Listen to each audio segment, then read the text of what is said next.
First District for 5 minutes for questions. Thank you, Mr. Chairman and Ranking Member Castor, and for holding this important hearing on building and appliance standards. Iowans value their freedom to choose, whether that's appliances in their homes, the energy that powers them, or how they build their communities. Today, we're addressing fundamental concerns about government overreach, threatening consumer choice, energy choice, and affordability. I was proud to sponsor H.R. 7637, the Refrigerator Freedom Act, which passed the House of Congress. I wish I would have sponsored the Washing Machine Refrigerator Act because this Saturday my washing machine went out, and I'm currently shopping for a new one. Iowa follows 2009 IECC standards with amendments equivalent to the 2012 standards. This balanced approach works for both our environment and citizens' pocketbooks. Yet pressure mounts to adopt standards that could add tens of thousands of dollars to home prices, pricing out young families and seniors. Iowans need freedom to make choices that work for their families, not Washington mandates. They need flexibility to choose reliable, affordable, and abundant energy options that work for their lifestyles. Mr. Steffes, I've heard from our colleagues on the other side of the aisle that in their states, their energy prices are going up. And is this because of increasing demand for energy, or is this because policies in the past 6 months that have not even yet gone into effect? Energy prices have been going up for some time. As I said, in Baltimore for the last 5 years, we've seen electricity prices go up. American consumers are demanding additional energy. And does increasing energy supply, would that help to lower prices?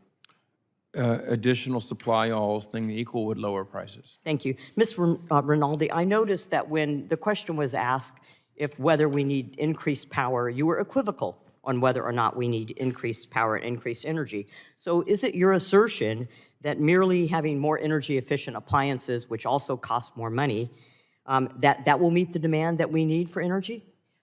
I was equivocal just because it was related to data centers, which will take more time to build power. It was just more of a time. I just want to know, do you think that more energy efficient appliances will meet the demands for increased energy that we have? Yes or no? Not only, no. No, they will not. Thank you. So I would say, yes, we need more energy. Mr. Hughes, Home Innovation Research Labs found in 2021 IECC compliance costs range from $9,600 to $21,000 above the 2009 baseline. Since Iowa still uses the 2009 standards, given the rising energy demands that we've talked about, could these costs balloon to, and how would this extend payback periods for Iowa families? Well, there's no limit to where it can go if we don't check them.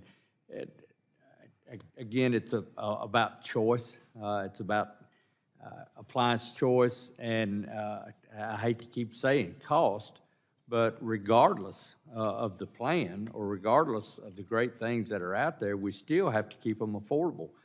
As I said earlier, 75% of average homes today still can't afford a new home. So why continue to pile on cost on top of that if we Which can't makes it afford further anything else? unaffordable. Ms. Rinaldi, what's the environmental impact of replacing an appliance, especially a computerized appliance, every 6 to 8 years? As I told you, I'm looking for washing machines right now. My current washing machine, front-loaded, energy efficient, water efficient, has lasted over 20 years.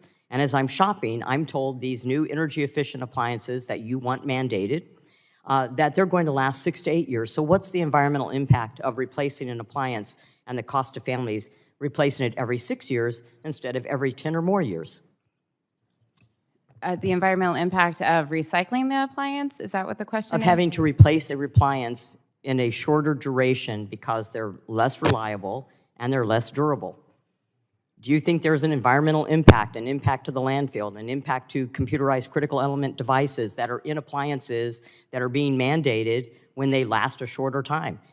I'm afraid I don't have the answer to the impact of the landfill. I would suggest that if that's the policy that you want to see, that you ought to know the environmental impact if you're doing this in order to have an environmental safety protocol and more energy efficiency.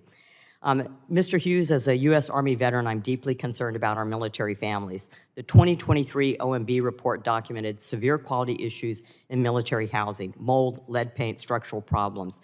Section 433 would require massive capital investments to electrify all federal buildings, including military housing by 2030.